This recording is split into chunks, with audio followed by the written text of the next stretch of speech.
வணக்கம் மெய்வழி உறவுகளே.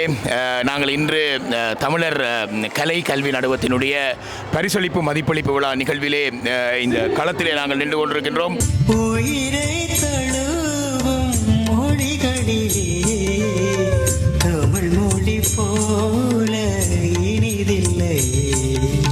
மிக கோலாகலமாக இந்த ஒரு எழுச்சி விழாவை போல இந்த நிகழ்வு நடந்து கொண்டிருக்கின்றது. ஒவ்வொரு வயதையொத்த பள்ளி மாணவர்களும் தங்களுக்கான பரிசில்களை வாண்டுவதற்காக மிக உற்சாகமாக மேடையில் ஏறுவதும் இறங்குவதுமாக ஒரு வகையான கல்விக்கான ஒரு பெரும் இளம் சமுதாயத்தை கட்டியெழுப்புகின்ற பெரும் முயற்சி இங்கே நடைபெற்றுக் கொண்டிருக்கின்றன.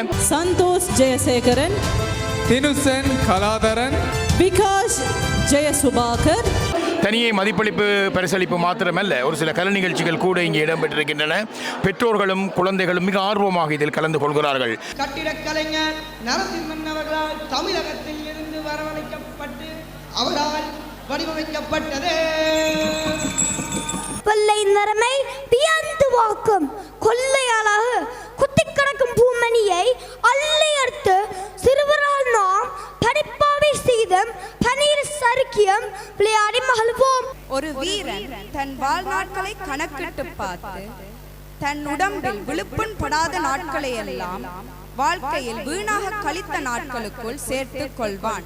புலம்பெயர்ந்த சமூகத்திலே தமிழ் மொழியை அடுத்த சந்ததிக்கு கடத்துகின்ற முயற்சியிலே பெரும் பாடுபட்டு கொண்டிருக்கக்கூடிய பிரித்தானிய தமிழர் கலை கல்வி நடுவத்தினுடைய ஏற்பாட்டிலே இந்த மதிப்பளிப்பு பரிசளிப்பு விழா நடைபெற்றுக் கொண்டிருப்பது பெரும் மகிழ்வை தருகின்றது. அவ்வப்போது இங்கே வருகின்ற பரிசுகளை பெற்ற எங்களுடைய குழந்தைகள் சம்பந்தமான அவர்களுடைய மனப்பதிவு, அவர்கள் எந்த பாடத்திலே சித்தியடைந்திருக்கிறார்கள், எந்த தரத்திலே சித்தியடைந்திருக்கிறார்கள், தமிழ் மொழியை கற்றுக்கொள்வது தொடர்பாக அவர்களுக்குரிய ஆர்வம் என்ன என்பது போன்ற பல தரவுகளையும் இன்று நாள் முழுவதும் நேரலையாக உங்கள் மத்தியிலே தர காத்திருக்கிறோம். தொடர்ந்து நிகழ்ச்சியோடு இணைந்திருங்கள். நாங்கள் எங்கள் தாய்மொழியை கைவிட்டால் 3 தலைமுறை தாங்காது.